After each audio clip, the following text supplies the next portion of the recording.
So ayan na pala yung natapos ko mga ka-idol. Saglit ko lang yan pinilapil. Yan, doon nasa may kahoy na yun, yung pangpilapil na ginawa ko mga idol.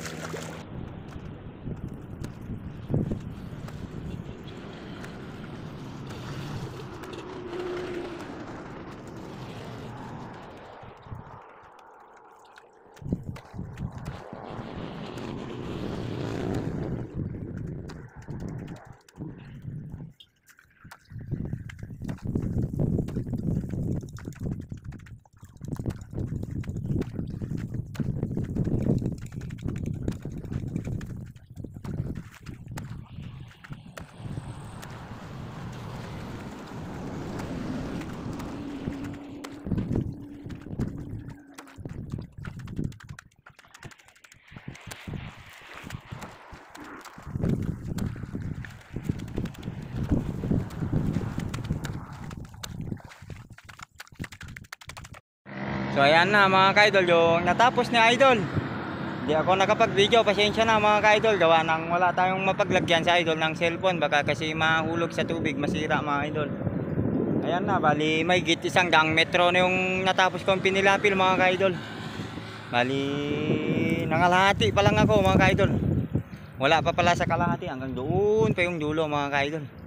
Pahinga muna ng konti. Ayan na yung natapos, oh. Maganda na tignan mga ka-idol. Napakabilis lang magpilapil dahil may ginawa akong pang pilapil mga ka-idol. Pero tuloy lang mga ka-idol. Wala tayong mapaglagyan ng cellphone kaya pasensya na mga ka-idol. Hindi ko mai-video kung paano ko ginagawa yung pagpilapil mga ka-idol. Meron naman ako na video kanina na konti mga ka-idol. Doon na lang kayo magbase sa mga video na nauna na ginawa ko mga ka-idol.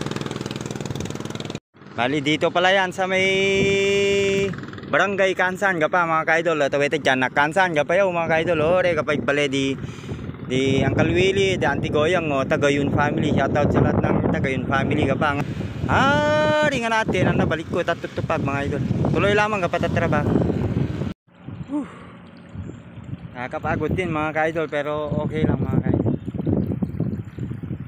So ayan, natagtagan na mga ka-idol. Bali pang 150 meters na mahigit mga ka-idol, mahigit 100 metro na yung natapos kong pinilapil.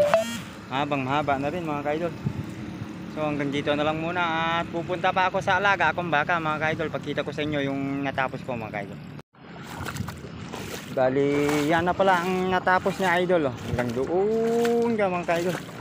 Mahaba yung natapos kong pinilapil.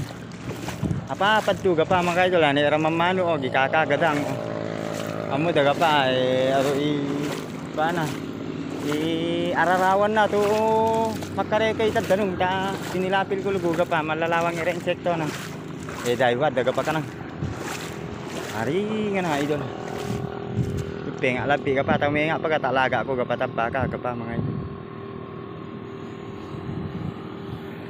Kakakaga gira mamano ani raw